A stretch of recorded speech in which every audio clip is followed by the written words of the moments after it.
Jumpa kembali beserta katekisasi yang ada pada kesempatan yang baik ini. Pada kesempatan yang baik ini saya percaya kita semua yang ada tetap dalam keadaan sehat, ya. Stay healthy. Karena itulah pada kesempatan ini saya akan menyampaikan materi terkait dengan sakramen. Dalam gereja kita ada dua sakramen yang diakui untuk kita laksanakan. Apa semua itu? Nyari. Sakramen baptisan kudus dan sakramen perjamuan kudus. Ya. Nah, untuk hari ini Minggu 22 Januari 2022 khusus kita berbicara tentang sakramen baptisan kudus. Nanti tanggal 27 pada hari Jumat saya harap juga semua yang ada ini hadir tepat pada waktunya untuk kita memahami tentang sakramen perjamuan kudus. Jadi dua bagian ini seperti apa yang disampaikan tadi oleh Bapak Koordinator kita di Komisi Pembinaan Warga Gereja, ini harus dipahami dengan sejelas-jelasnya dan benar. Itu. Nah, karena itu saya tidak akan panjang lebar berbicara untuk pendahuluan ini. Silakan buka Alkitab. Alkitab dalam Injil Matius pasal 28 ayat 18 sampai ayat 20. Saya harap semua yang ada ini membaca bersama supaya bisa jelas. Mulai ayat 18. Sudah semua dapat? Sudah. Baca bersama. 1, 2, 3. Yesus mendekati dan berkata, "Kepadaku telah diberikan segala kuasa di surga dan di bumi. Karena itu, pergilah, jadikanlah semua bangsa muridku, dan baptislah mereka dalam nama Bapa dan Anak dan Roh Kudus. Dan ajarlah mereka memperlakukan segala sesuatu yang telah kuperintahkan kepadamu, dan ketahuilah aku menyertai kamu senantiasa sampai kepada akhir zaman." Ya, terima kasih. Jadi kalau kita memperhatikan dari statement dalam Alkitab tadi, ya, ketika Yesus mendekati murid-murid, pada waktu itu Yesus dalam situasi bagaimana Yesus memberikan penguatan kepada para murid. Yesus yang wafat, tapi ya sudah apa? Bangkit. Saya kira materi yang ada itu sudah dipahami. Saya sudah kasih tahu buat ringkasannya, belum ada yang masuk satu orang pun. Ya. Saya tunggu itu. Ya. Ketika Yesus wafat, dia bangkit pada hari keberapa? Hari? Ya, itulah hari Minggu. Jumat, Sabtu, Minggu. Yesus ketika bangkit, dia berjumpa tentu dengan para murid, menyatakan bahwa dia hidup. Ya. Dia itu hidup, memberi kehidupan, ya, kepada setiap orang yang percaya kepadanya. Ya, itulah karena Yesus punya power. Ya, kalau Yesus tidak ada power, Yesus tidak ada kuasa, tidak mungkin dia mau memerintahkan. Karena itu dia dekati para murid. Seperti ini. Kepadaku telah diberikan apa? Kuasa di sorga dan di bumi.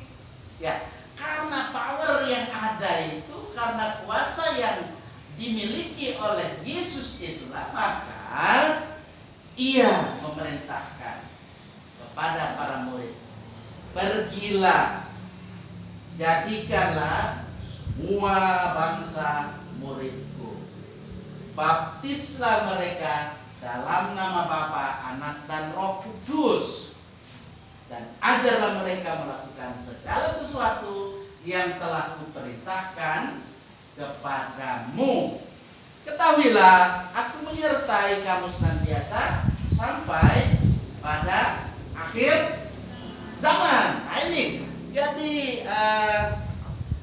perintah yang disampaikan oleh Yesus ini adalah sangat penting, dan gereja wajib hukumnya untuk melaksanakan ini. Dari perintah yang disampaikan oleh Yesus di sini menjadi jelas. Selanjutnya, para rasul kemudian melaksanakan perintah yang ada dengan dia membaptis banyak orang. Buka itu dalam Kisah Para Rasul pasal 2 ayat 14. Cepat. Pak, durasinya jangan terlewati begitu saja. Kisah Para Rasul pasal 2 ayat 14. Maka bangkitlah Petrus, berdiri dengan ke-11 rasul itu, dan dengan suara nyaring ia berkata kepada mereka, "Hai kamu orang Yahudi dan kamu semua yang tinggal di Yerusalem, ketahuilah dan camkanlah perkataanku ini." Iya. Jadi di sini secara jelas mau menyatakan bahwa semua gereja pada prinsipnya itu melaksanakan apa yang diamanatkan itu, yaitu pembaptisan. Ya. Denominasi gereja mana yang tidak melaksanakan? Ya, nyaris semua, tapi ada juga yang tidak. Ya. Nah, saya tidak perlu bongkar itu karena ini kita harus belajar tentang isi Alkitab, dogma kita, ya, doktrin kita. Mari kita lihat bahwa gereja melaksanakan tentu baptisan yang ada ini, ada yang melaksanakan hanya untuk kepada orang dewasa, bayi belum. Ya. Tapi ada gereja, termasuk gereja kita, melaksanakan baik kepada orang dewasa maupun kepada anak-anak. Karena apa? Dari perintah yang ada tadi, jadikanlah semua bangsa. Jadi anak-anak juga adalah bagian daripada dalam kehidupan sebagai bangsa, sebagai warga kerajaan Allah. Tidak boleh diabaikan. Dan kalau gereja ada yang melaksanakan dengan cara melaksanakan baptisan, ada yang dipercik, ada yang diselam. Nah, itu soal cara, tidak perlu diperdebatkan, ya. Karena kita melihat di sini maknanya, makna daripada baptisan yang ada itu harus kita pahami dengan jelas bahwa sesungguhnya dengan baptisan yang ada kita bisa amati itu dari keterangan apa? Alkitab. Ya.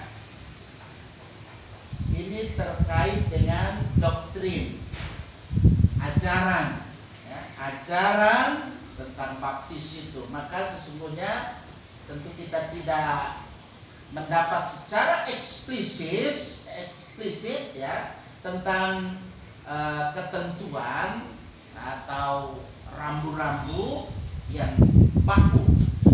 Nah, kalau kita ketahui bahwa kata baptis dalam Alkitab memang tidak pernah diterjemahkan. Kalau kita lihat secara etimologi, ya, secara etimologi asal usul baptis itu, kata baptis itu berasal dari bahasa Latin. Kalau dalam bahasa Latin disebut dengan baptismus atau baptisma. Kemudian diturunkan ke dalam bahasa Yunani yang disebut dengan baptizo. Nah, kedua kata yang ada ini mempunyai arti yang sama. Paham itu ya? arti yang sama, yang jika diterjemahkan dalam bahasa Indonesia artinya menyelamkan, ya, atau mencelupkan, tetapi juga itu bisa berarti membasuh atau membersihkan. Itu. Kalau kita lihat tradisi baptisan itu telah ada memang jauh sebelum agama Kristen melaksanakan itu, ya, belum berkristenan. Baptisan sudah ada dalam keagamaan Yahudi. Bahkan bangsa-bangsa di luar Yahudi juga ada yang mempraktekkan ritual pembaptisan yang ada ini. Orang Mesir, orang Persia, dan juga orang Hindu, ya. Kalau orang Hindu dia mempunyai cara penyucian religius masing-masing. Itu Sungai Gangga misalnya, itu adalah salah satu bukti nyata yang mana sampai saat ini masih menjadi tempat pembasuhan yang dianggap sebagai sarana untuk penyucian diri oleh orang-orang India yang beragama Hindu. Ya, meskipun demikian, dalam penelusuran asal-usul baptis dimulai dari tradisi agama Yahudi. Ingat itu, ya. Mari kita lihat baptisan Yahudi. Kalau dalam tradisi agama Yahudi, konsep baptis dikenal dengan istilah proselit atau baptisan proselit.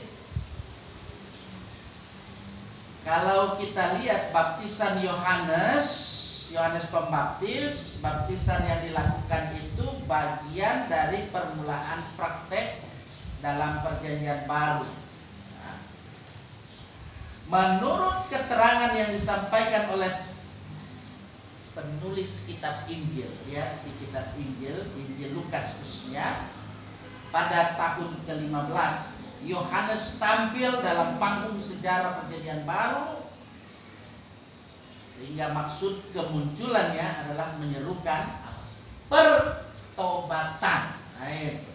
Pertobatan dan membaptis orang yang menyerahkan diri. Di sini Yohanes menyerukan. Kalau baca itu Lukas pasal 3 ayat 1 dan 3. Cepat baca. Lukas pasal 3 1 dan 3. Ya, baca. Nah, sekarang harus dalam tahun ke-15 dan dari pemerintah Kaisar Tiberius, ketika Pontius Pilatus menjadi wali negeri Yudea dan Herodes raja wilayah Galilea, Filipus saudaranya, raja wilayah Iturea dan Trachonitis, dan Lisanias raja wilayah Abilene. Pada waktu Hanas dan Kayafas menjadi imam besar, datanglah firman Allah kepada Yohanes, anak Zakharia, di padang gurun. Maka datanglah Yohanes ke seluruh daerah Yordan dan menyerukan, bertobatlah dan berilah dirimu dibaptis, dan Allah akan mengampuni dosamu. Iya, tobatlah dan berilah dirimu dibaptis, Allah akan mengampuni dosamu. Banyak orang tentu dia datang kepada Yohanes Pembaptis untuk apa? Untuk memberi diri supaya dibaptis. Ketika Yohanes melakukan itu, dan yang pasti di sini diperuntukkan bagi orang yang bukan Yahudi. Kemudian baptisan yang dilakukan Yohanes adalah untuk panggilan pertobatan bagi orang Yahudi. Pahami itu sebenarnya, kalau tidak jelas ditanya, ya. Matius kalau kita lihat sebagai penginjil, dia memberi klaim bahwa apa yang dilakukan oleh Yohanes adalah dari Tuhan. Nah, itu. Klaim itu disyaratkan dengan menempatkan posisi Yohanes dalam nubuat Nabi Yesaya. Baca, tadi sudah apa? Dalam Injil Matius pasal 3 ayat 3. Kemudian Yesaya pasal 40 ayat 3. Baca dulu di Matius 3 ayat 3. Buka juga masker supaya kedengaran karena ini direkam. Matius 3 ayat 3. Nyari. Sesungguhnya dialah yang dimaksudkan Nabi Yesaya ketika ia berkata, ada suara orang yang berseru-seru di padang gurun, persiapkanlah jalan untuk Allah, luruskanlah jalan baginya. Ya, berikut Yesaya 40 ayat 3 sebagai perbandingan ya. Dapat. Ayo semua akan dapat bagian ya. Terus. Ada suara yang berseru-seru, persiapkanlah di padang gurun jalan untuk Tuhan, luruskanlah di padang belantara jalan raya bagi Allah kita. Iya.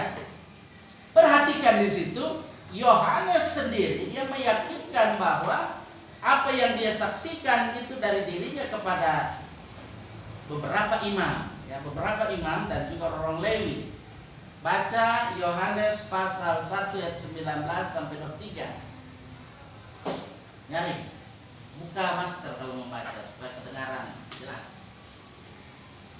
Yohanes pasal 1 ayat 19. Dan inilah kesaksian Yohanes ketika orang Yahudi dari Yerusalem mengutus beberapa imam dan orang-orang Lewi kepadanya untuk menanyakan dia, siapakah engkau? Ia mengaku dan tidak berani kata-kata, aku bukan Mesias. Lalu mereka bertanya kepadanya, kalau begitu siapakah engkau? Elia? Dan ia menjawab, bukan. Engkaulah nabi yang akan datang. Dan ia menjawab, bukan. Maka kata mereka kepadanya, siapakah engkau? Sebab kami harus memberi jawab kepada mereka yang mengutus kami. Apakah katamu tentang dirimu sendiri? Jawabnya, akulah suara orang yang berseru-seru di padang gurun, luruskanlah jalan Tuhan, seperti yang telah dikatakan Nabi Yesaya. Baik. Jadi di sini kita lihat bahwa kelanjutan dari apa yang dilakukan oleh Yohanes Pembaptis, Tuhan Yesus juga mengakui baptisan Yohanes. Baca Lukas 7 ayat 30. Cepat.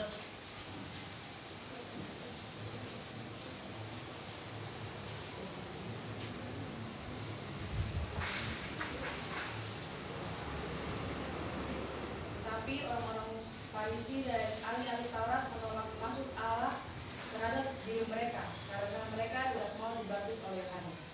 Ya. Jadi Yesus sendiri mengakui baptisan Yohanes Pembaptis itu sehingga Yesus juga dibaptis. Kenapa? Karena itu wajib hukumnya untuk memenuhi syarat dari hukum Taurat.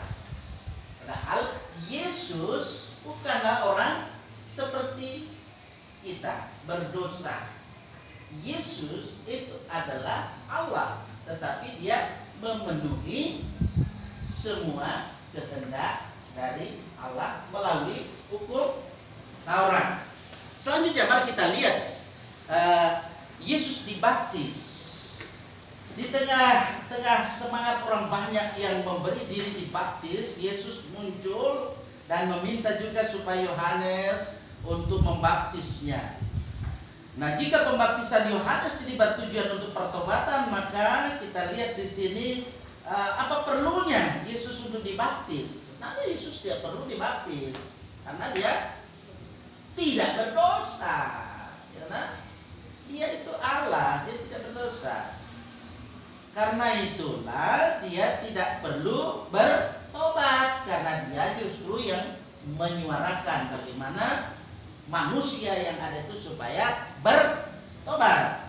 Nah, kebenaran yang ada ini sangat penting supaya kita pahami agar kita boleh menentukan penjelasan dari makna baptisan kudus yang dilayankan oleh gereja kita yang selanjutnya.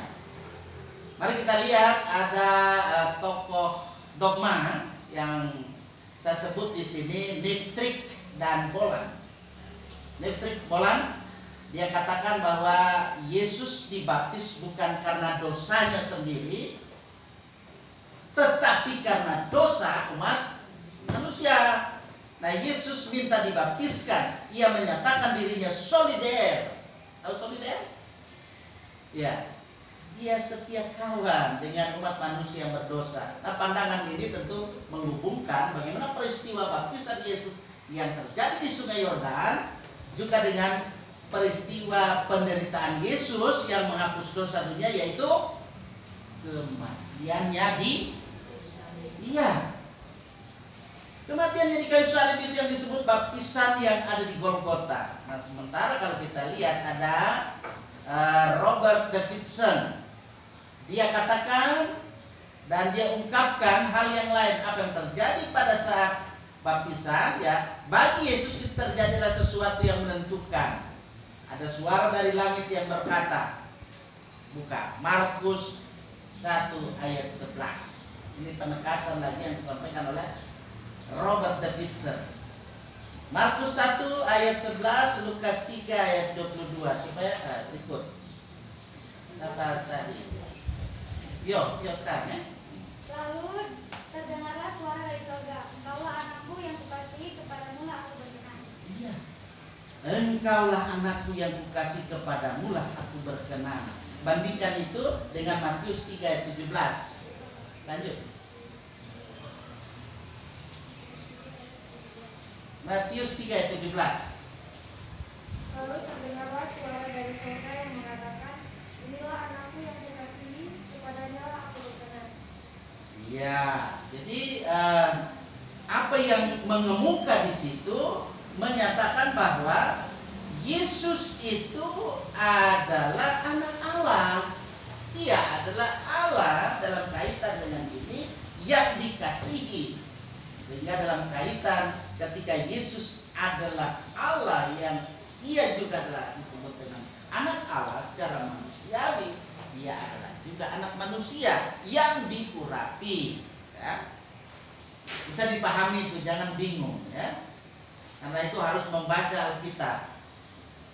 Saya percaya bahwa dalam kaitan dengan ini, ketika kita memahami tentang baptisan yang sudah ada ini, kita lihat baptisan Kristen. Baptisan Kristen, baptisan yang ada, yang dilaksanakan oleh orang-orang Kristen, termasuk kita sebagai orang Kristen. Nah, setelah memperhatikan baptisan-baptisan yang terjadi dalam sebelum tradisi Kristen, maka kita memperlihatkan di sini apa hubungannya antara baptisan Yahudi, baptisan Yohanes, juga pembaptisan terhadap Yesus. Kita lihat di situ ketiganya masing-masing berbeda dalam arti dan tujuannya, akan tetapi kita lihat di sini keberlangsungan baptisan kudus. Kalau kita lihat dalam tradisi gereja, itu merupakan kehendak Allah. Sama halnya dengan baptisan Yohanes, otoritas ilahi dalam penetapan baptisan Kristen itu berdasarkan pada perintah di dalam gereja hingga sekarang. Seperti tadi perintahnya tadi di mana? Injil Matius pasal baru. Apalagi dikasih tesnya. Yang pertama tadi Matius pasal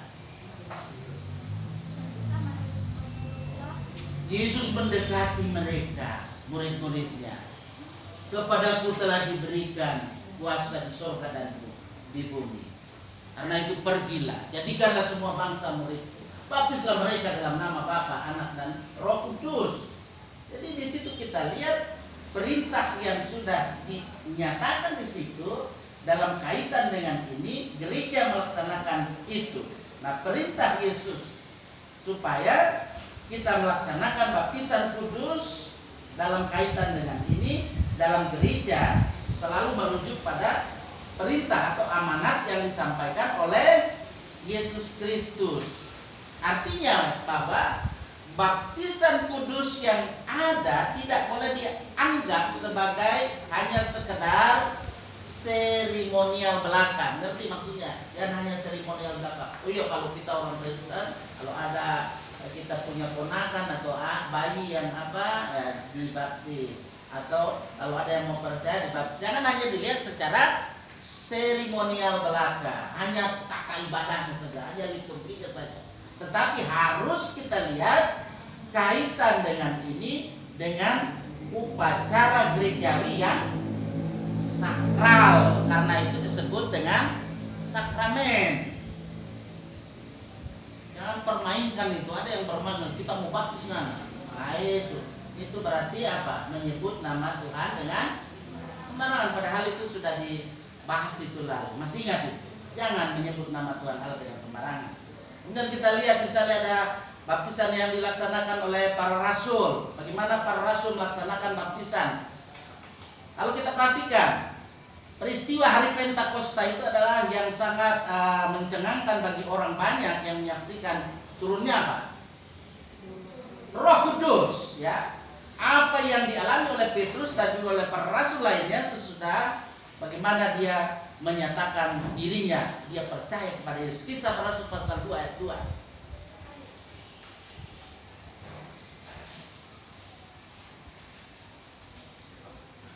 Baca, nyari, buka masker dulu. Nah, selalu seperti itu.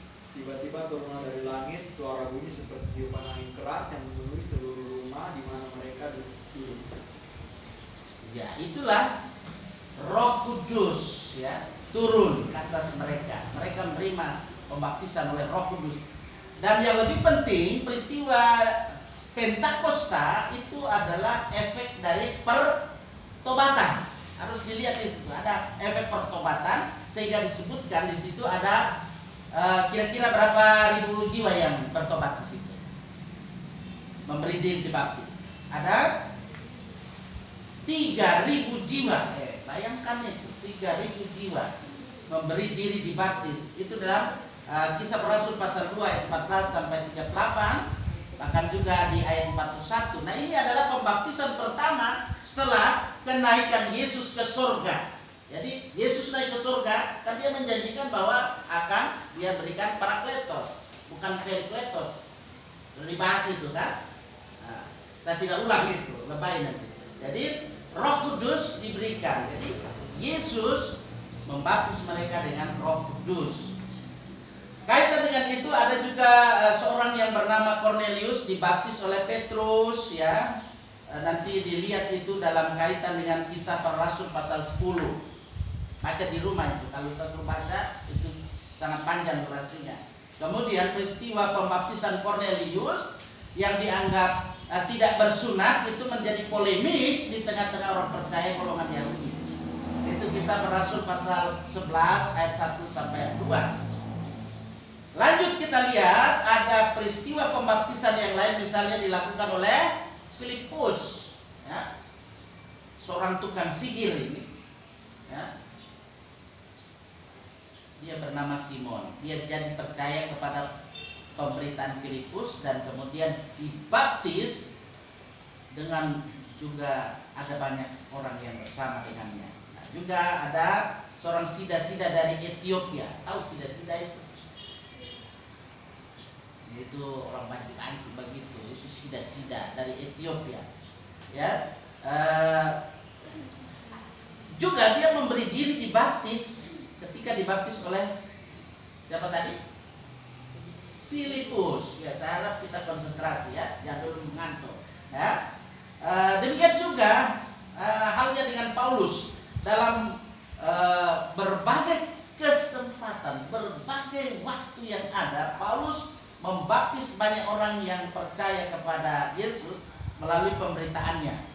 Salah satu yang diberi pelayanan oleh Paulus ketika dibaptis adalah seorang kepala penjara. Nah, itu. Baca Kisah Para Rasul pasal 16 nanti di rumah. Catat ya di PR yang ada itu. Kemudian sebagai Saulus, Paulus sendiri sudah dibaptis oleh Ananias. Nah, itu Kisah Para Rasul pasal 9 ayat 18. Itu juga dibaca. Coba baca dulu nih Kisah Para Rasul pasal 9 ayat 18. Siapa tadi? Belakang. Iya. Kisah Para Rasul 9 ayat 18. Dan seketika itu juga seolah-olah selaput gugur dari matanya sehingga ia dapat melihat lagi, ia bangun lalu dibaptis. Iya, jadi kita lihat di situ, saya tidak perlu jelaskan ya, bisa dipahami. Selanjutnya mari kita lihat penetapan baptisan sebagai sakramen di gereja. Kata sakramen sudah saya sampaikan tadi, itu berasal dari apa? Bahasa Latin apa tadi? Kemudian dalam bahasa Yunani, Saya tidak ulang karena ada direkam, nanti ikuti rekaman yang ada ini ya. Jadi kita lihat di sini memperhatikan apa yang sudah saya sampaikan, baik baptisan proselit, baptisan Yohanes maupun baptisan Kristen itu berbeda dalam beberapa hal. Perhatikan itu perbedaan-perbedaannya ya. Yaitu baptisan proselit dilayangkan kepada orang-orang yang bukan Yahudi yang masuk sebagai tanda untuk diterima menjadi anggota Yahudi. Paham itu? Direkam itu. Kemudian baptisan Yohanes itu masih merupakan bagian dari baptisan Yahudi, tapi bukan lagi ditunjukkan untuk non Yahudi, bukan Yahudi, melainkan dilayangkan bagi orang Yahudi sendiri. Sementara baptisan Kristen, perhatikan ini, baptisan Kristen ditetapkan sebagai sakramen dalam gereja berdasarkan perintah dari sang kepala gereja, siapa? Yesus Kristus ya. Pelayanan baptisan Kristen melewati batas-batas suku. Nah, kita di sini aja ada berapa suku ini? Ada berapa suku kita di GPID? Ada banyak suku ya. Kemudian melewati batas-batas bangsa, melewati batas-batas golongan. Jadi semua ada di dalamnya. Baptisan Kristen itu dilayangkan kepada sebanyak mungkin orang yang menyerahkan diri menjadi murid Yesus. Nah, inilah perintah Yesus bagi para rasul dan juga bagi gereja-gereja sepanjang masa. Nah, mari kita lihat, tadi saya sudah katakan kita harus melihat makna ya, makna baptisan. Kita lihat di sini makna yang harus kita perhatikan. Yang pertama, kita memperhatikan baptisan itu adalah sebagai tanda kehidupan baru. Apa tadi maknanya? Ya, bahas baru sampai juga kok. Jadi kita lihat di situ firman Tuhan. Jadi siapa yang ada dalam Kristus, ia adalah ciptaan baru, yang lama sudah berlalu, sesungguhnya yang baru sudah datang. Itu 2 Korintus pasal 5 ayat 17, saya baca itu ya. Sebentar, Edro yang lanjut nanti ada baca berikutnya, ada Girit juga di samping dan seterusnya ya. Penciptaan yang disebut di sini dengan manusia baru itu terjadi bukanlah melalui suatu proses alamiah atau melalui proses sebagaimana ketika Allah dia menciptakan manusia pertama, yaitu siapa? Adam dan Hawa. Rasul Paulus dia mengingatkan ini kepada jemaat yang ada di Roma, tentunya kepada kita juga sebagai gereja. Roma pasal 6 ayat 3 dan 4. Girit dulu karena dia baru sampai itu. Ya. Roma 6 ayat 3 dan 4. Setelah itu akan ke intro. Roma 6 ayat 3 dan 4. Ya. Atau tidak tahukah kamu bahwa kita semua yang telah dibaptis dalam Kristus telah dibaptis dalam kematiannya. Dengan demikian kita telah dikuburkan bersama-sama dengan Dia oleh baptisan dalam kematian, supaya sama seperti Kristus telah dibangkitkan dari antara orang mati oleh kemuliaan Bapa. Dengan demikian kita akan hidup dalam hidup yang baru. Iya. Jadi jelas di situ bahwa kita perhatikan ya, dikatakan bahwa manusia baru atau kehidupan baru tidak terjadi karena baptisan air, tetapi dengan baptisan apa? Kematian Kristus. Dan Paulus di sini mau menyampaikan bahwa setiap orang yang sudah dibaptis ya dengan air itu berarti tanda kita sudah dibasuh atau dibersihkan dari dosa oleh kematian siapa? Yesus Kristus ya. Selanjutnya kita perhatikan makna baptisan yang ada. Yang kedua, yang pertama tadi apa? Iya, kedua, baptisan sebagai tanda perjanjian Allah. Mari kita lihat di sini di Kejadian pasal 17 ayat 10 dan ayat 11. Andrew.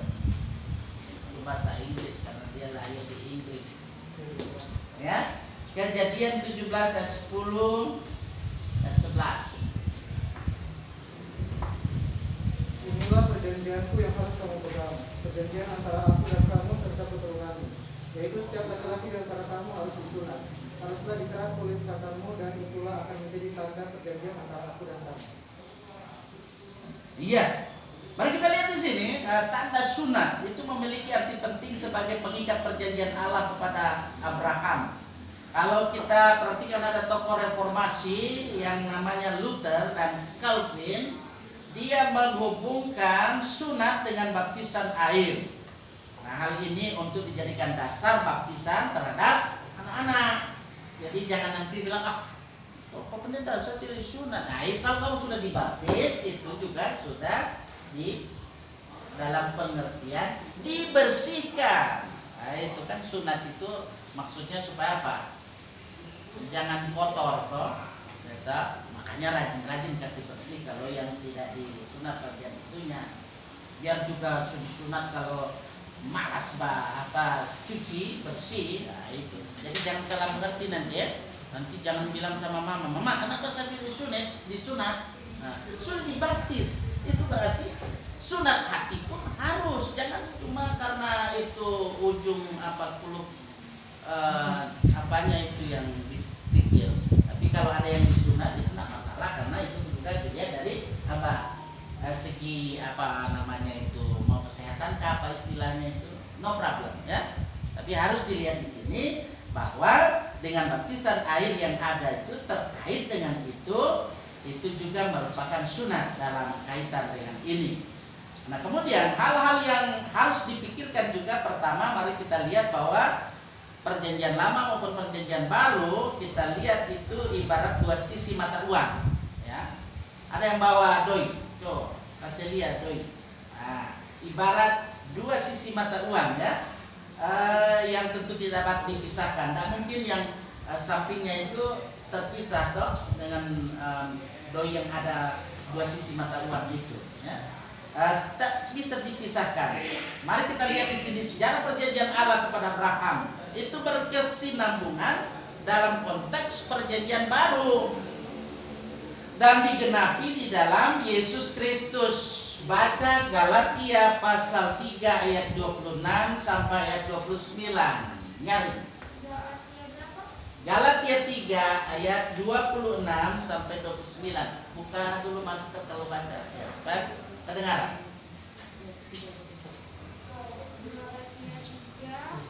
Ayat 26 sampai 29. Ayat 26 sampai 29. Iya. Demikianlah firman Tuhan, Arahkan di sana. sebab kamu semua adalah anak-anak Allah karena iman di dalam Yesus Kristus, karena kamu semua yang dibaptis dalam Kristus telah menggunakan Kristus. Dalam hal ini tidak ada orang Yahudi atau orang Yunani, tidak ada hamba atau orang merdeka, tidak ada laki-laki atau perempuan, karena kamu semua adalah satu di dalam Yesus Kristus. Dan jikalau kamu adalah milik Kristus, maka kamu adalah keturunan Abraham dan berhak menerima janji Allah. Iya, jadi itu. Jadi kaitan dengan ini tidak ada lagi dibeda-bedakan. Mari kita lihat. Louis Berkhoff, dia mengungkapkan bahwa penunjukan Tuhan yang dilakukan terhadap diri anak-anak itu mendapat keuntungan dari perjanjian yang ada, sehingga dengan demikian menerima apa yang disebutkan SUNAT, sunat ya. Jadi kita lihat di sini sunat yang ada itu sebagai lambang dan meterai. Jadi baptisan kudus itu sudah juga dilihat sebagai lambang dan meterai. Itulah pembersihan diri. Kemudian kita lihat bahwa setiap orang percaya yang ada di dalam Kristus, termasuk anak-anak yang ada ya, itu disebut sebagai apa? Tadi dibaca keturunan. Nah, itu keturunan Abraham. Kita perhatikan di situ Abraham berhak menerima apa? Perjanjian Allah. Perhatikan itu. Itu yang pertama. Yang kedua, mari kita lihat dengan baptisan anak-anak ya. Kita lihat di sini baptisan anak-anak. Ini adalah juga memiliki status sebagai orang percaya yang berhak menerima apa tadi? Iya. Sehingga kita lihat memang di dalam Alkitab tidak ada keterangan secara eksplisit terhadap baptisan anak ya. Tetapi juga perlu kita simak bahwa tradisi baptisan oleh para rasul di dalam Alkitab itu tidak terlepas. Itu tidak terlepas kaitannya. Selalu ada kaitan dari misi penginjilan yang dilakukan. Artinya bahwa yang dibaptis oleh para rasul itu adalah orang yang percaya kepada Kristus, sehingga pikiran kita seakan terpola kepada baptisan dewasa, dan kemudian kita menyimpulkan bahwa baptisan hanya berlaku kepada orang dewasa. Apakah anak-anak keluarga Kristen tidak disebut orang percaya? Louis Berkhoff dia katakan begini, bahwa pada zaman perjanjian yang baru baptisan oleh otoritas ilahi itu menggantikan sunat. Perhatikan itu, menggantikan sunat sebagai lambang dan meterai penghabisan dari perjanjian anugerah. Paham itu ya? Dan nanti ada yang mau besar mau pergi di apa lagi, akhirnya rusak lagi tuh barang. Tuhan ciptakan bagus-bagus dan menjadi rusak. Jangan ya.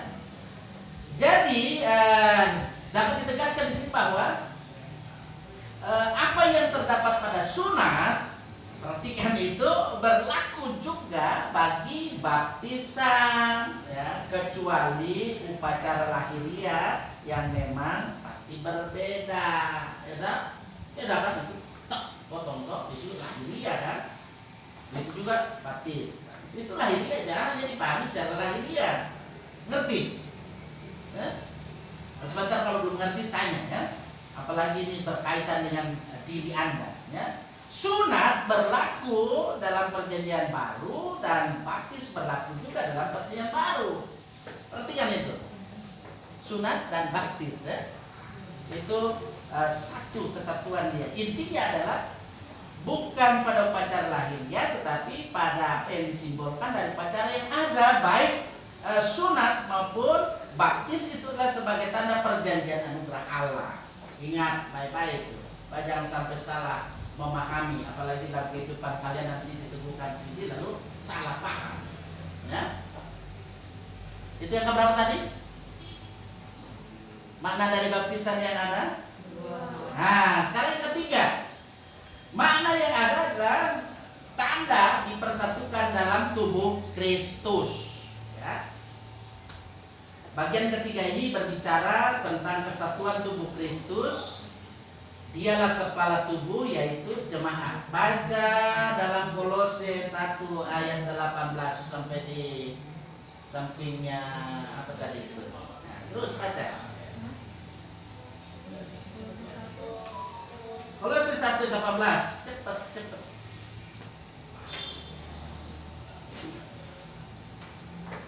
Dialah kepala tubuh, yaitu jemaat. Dialah yang sulung, yang pertama bangkit dari antara orang mati, sehingga ia yang lebih utama dalam segala sesuatu. Nah itu, kalau kalian sudah praktis, jangan keluar dari rel dalam kehidupan kekristenan yang ada. Jangan tinggalkan Yesus. Itu. Karena dipersatukan dalam tubuh Kristus. Kristus adalah kepala gereja. Nah, pernyataan ini memang seringkali kita dengar dengan konsep kesatuan tubuh Kristus. Tapi pada prakteknya kesatuan ini hanya sebagai slogan dan jauh dari fakta kenyataan yang ada. Karena itu gereja, kalau kita harus lihat di sini, gereja satu dengan yang lain memang enggan bersatu karena perbedaan dogma. Ada kan seperti saya katakan tadi di awal, karena dogma gereja sebelah sana bilang, oh nanti di Selang baru sah. Padahal ada PSMSM, atau tuh PSMSM, bukan Persatuan Sepak Bola malah. PSMSM, apa itu? Piagam saling mengakui, saling menerima. Itu. Jadi kalau dia sudah dipercik, dia sudah diselam, itu sama, jangan diperdebatkan lagi. Karena kita harus melihat bahwa ketika setiap pelaksanaan ritus baptis yang ada itu, setiap orang yang dibaptis itu menjadi pengikut Kristus, menjadi murid Yesus. Nah, persis seperti apa yang diperintahkan tadi.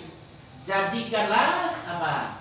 Semua bangsa muridku. Nah, itu harus diingat itu. Jelas di sini bahwa setiap orang yang dibaptis itu menjadi satu dalam Kristus. Kita satu di dalam Tuhan, satu gereja yang besar. Alhamdulillah itu. Nah, lanjut. Mari kita lihat di sini kaitan dengan ini pula, supaya kita memahami Tuhan dalam hal ini tentu tidak bermaksud meniadakan perbedaan kultur. Orang Yunani tetaplah orang Yunani, orang Yahudi juga tetap menjadi orang Yahudi. Akan tetapi ingat bahwa Tuhan hendak menyadarkan manusia dan khususnya kita sebagai orang-orang Kristen dalam hal ini jangan angkuh, ya. Buang keangkuhan itu, buang kesombongan itu. Jangan merasa lebih dari orang lain. Kan ada yang seperti itu, merasa gerejanya yang paling betul. Nah, tidak seperti itu. Merek gereja tidak menyelamatkan. Wahai ya yang mendengar YouTube ini, bukan merek gereja yang menyelamatkan, tapi bagaimana hati kita sudahkah disunat. Nah, itu jangan dibilang pendeta saya mau sunat, mati kau nanti kalau dibilang kasih keluar. Dalam pemahaman yang lebih mendalam, yang rohani, ya. Jadi jangan pemahaman yang literer, nanti sunat lagi itu. Jadi makanya baptisan itu berlaku satu kali untuk selamanya. Kalau sudah dibaptis percik, jangan lagi diselam. Nah itu sama dengan kalau sudah disunat, siapa yang sudah disunat sih? Dapat? Kalau sudah disunat lagi, tidak mungkin semua habis itu nanti barang.